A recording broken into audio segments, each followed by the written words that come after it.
नमस्कार, मेरा नाम है गौरव पाल। आप देख रहे हैं गौरव का चश्मा। उत्तर प्रदेश की सियासत में एक बड़ा बदलाव, उत्तर प्रदेश के बाहुबलियों में एक बड़ा टकराव, या फिर यह कह लीजिए कि उत्तर प्रदेश के दो नेताओं के बीच एक ऐसा टकराव होने जा रहा है जिससे उत्तर प्रदेश के एक बड़े बाहुबली के ऊपर खतरा मंडरा रहा है। यह कह लीजिए कि दो बड़े नेताओं का जो ईगो वॉर है, दो बड़े नेताओं का जो पॉलिटिकल वॉर है, दो बड़े नेताओं का जो टशन वॉर है, उसके बीच अब एक बाहुबली पिसने जा रहा है। बाहुबली की मजबूरी हो गई है, वो करे तो क्या करे। अब ऐसे में वो बाहुबली उत्तर प्रदेश के तीसरे नेता के यहां हाजिरी लगाने की कोशिश कर रहा है। अब वो तीसरा नेता कौन है, वो बाहुबली कौन है, वो दो नेता कौन है जिनकी लड़ाई के बीच बाहुबली पिस गया है, और आखिर ये पूरा माजरा क्या है। जी हां, पूरी खबर को जानने के लिए, पूरे माजरे को जानने के लिए चैनल को सब्सक्राइब करें, बेल आइकन दबाएं, साथ ही साथ वीडियो को शेयर करें। उत्तर प्रदेश में इन दिनों एक भैया का बहुत ज्यादा जलवा है। भैया का नाम है कोडीन भैया। जी हां, कोडीन कफ सिरप वाले भैया। उत्तर प्रदेश में इस समय कोडीन कफ सिरप को लेकर बवाल मचा हुआ है। सियासत के इर्द गिर्द सिर्फ एक ही नाम सुनाई देता है, कोडीन कफ सिरप। यह कोडीन कफ सिरप इतना हाई प्रोफाइल स्कैम और मामला हो चुका है कि अब इसमें बड़े बड़े लोगों के नाम इन्वॉल्व हो रहे हैं। कोडीन कफ सिरप में अमित सिंह टाटा, आलोक प्रताप सिंह, शुभम जायसवाल से होते हुए कड़ी जा पहुंची जौनपुर के बाहुबली नेता धनंजय सिंह तक। धनंजय सिंह पूर्व में सांसद और विधायक रह चुके हैं। धनंजय सिंह उत्तर प्रदेश के बाहुबलियों में एक बड़ा नाम है, और ऐसे में धनंजय सिंह तक जब ये कड़ी जा पहुंची तो फिर आलम कुछ ये हो गया कि योगी आदित्यनाथ और अखिलेश यादव के बीच धनंजय सिंह फंसकर रह गए। धनंजय सिंह ठाकुर जाति से आते हैं। ऐसे में अखिलेश यादव धनंजय सिंह के नाम को लेकर योगी आदित्यनाथ की सरकार पर तीखा हमला बोल रहे हैं, और योगी आदित्यनाथ के ऊपर आरोप ये लगा रहे हैं कि सजातीय बाहुबलियों और सजातीय जो अपराधी हैं, आरोपी हैं या फिर माफिया हैं, उन पर कार्रवाई नहीं करती है योगी सरकार। क्योंकि योगी सरकार जानी जाती है, या फिर प्रचार किया जाता है योगी सरकार का, या फिर प्रचारित की जाती है कि वो माफियाओं को मिट्टी में मिला देती है। ऐसे में उत्तर प्रदेश में एक हजारों करोड़ का कोडीन सिरप कांड होता है, जैसे आरोप अखिलेश यादव लगाते हैं। एक कफ सिरप कांड है। अब इस पूरे मामले के तार जुड़ते हैं जब धनंजय सिंह से, तो अखिलेश यादव सीधा हमला करते हैं योगी आदित्यनाथ के ऊपर, और उनको एक मौका मिल जाता है कि वो योगी के सजातीय माफियाओं को मिल रही छूट को लेकर तमाम आरोप लगा सके।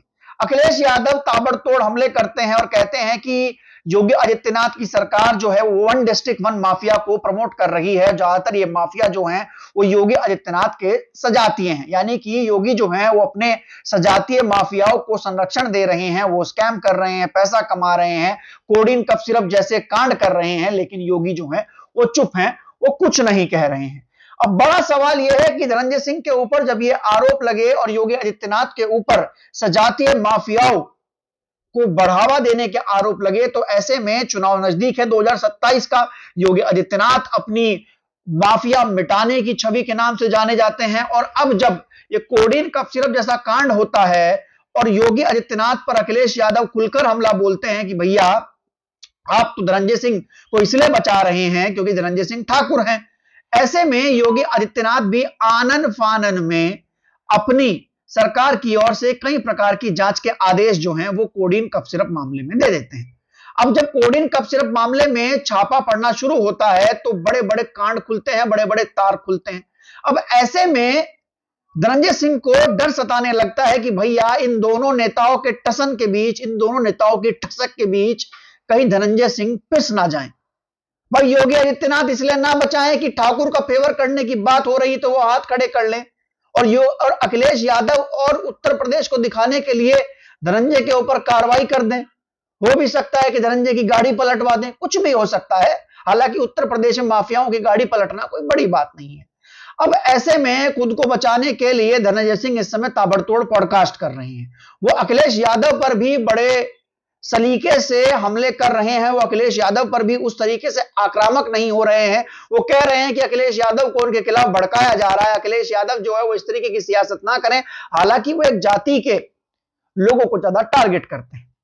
योगी आदित्यनाथ को लेकर भी धनंजय सिंह कुछ खास नहीं बोल रहे हैं, लेकिन एक नेता है जिसके लिए धनंजय सिंह जो हैं वो पूरी जमकर तारीफ कर रहे हैं। या फिर यह कह लीजिए कि धनंजय सिंह के बचने का एक ही रास्ता बचा है, वो है बसपा सुप्रीमो मायावती। इससे पहले भी धनंजय सिंह जो हैं 2024 के लोकसभा चुनाव में एक ऐसा ही खेल कर चुके हैं। आप लोगों को याद है कि धनंजय सिंह जेल में थे, और जब वो जेल में थे तो उनकी पत्नी जो श्रीकला है, जो कि जौनपुर से जिला पंचायत अध्यक्ष हैं, वो बीएसपी से लोकसभा के टिकट पर चुनाव लड़ रही थी। और इधर जैसे ही धनंजय सिंह की बेल हुई तो उधर श्रीकला ने बसपा के टिकट पर चुनाव लड़ने से मना कर दिया, जिसको लेकर धनंजय सिंह ने कहा कि उनको चुनाव लड़ने के लिए मना किया गया। लेकिन बसपा के जब नेताओं से हमने इस पर बात की तो बसपा के नेताओं ने कहा कि धनंजय सिंह ने खुद चुनाव लड़ने से मना किया। बताया जाता है कि धनंजय सिंह को जेल से मिली बेल के बदले श्रीकला ने बीजेपी कैंडिडेट के सामने चुनाव लड़ने से मना किया था। यह दबाव बनाया गया था भाजपा की ओर से कि धनंजय अगर चुनाव नहीं लड़ेंगे जौनपुर में बीजेपी के खिलाफ, पर्चा वापस कर देंगी उनकी पत्नी श्रीकला जो हैं, तो फिर धनंजय की बेल हो जाएगी और इस बेल के बदले धनंजय को चुनाव से नाम वापस लेना पड़ेगा। और ऐसा ही हुआ, जिसके बाद धनंजय ने अपना नाम चुनाव से वापस लिया। बसपा ने एम मौके पर वहां पर श्याम सिंह यादव को चुनाव लड़ाया। तो कैसे, और कुछ लोग बताते हैं कि पूरी प्लानिंग थी। जब धनंजय जेल गए तो श्रीकला को चुनाव लड़ने के लिए लाया ही इसलिए गया ताकि भाजपा पर दबाव बनाया जा सके। अब फिर एक बार जब धनंजय बीजेपी और समाजवादी पार्टी के बीच जो ठसक चल रही है ठाकुरवाद यादववाद की, उसके बीच उलझते और फंसते नजर आ रहे हैं। कोडीन कफ सिरप मामले को अखिलेश यादव ने उत्तर प्रदेश में एक बड़ा मामला बना दिया है, लगातार इस पर बयानबाजी करके।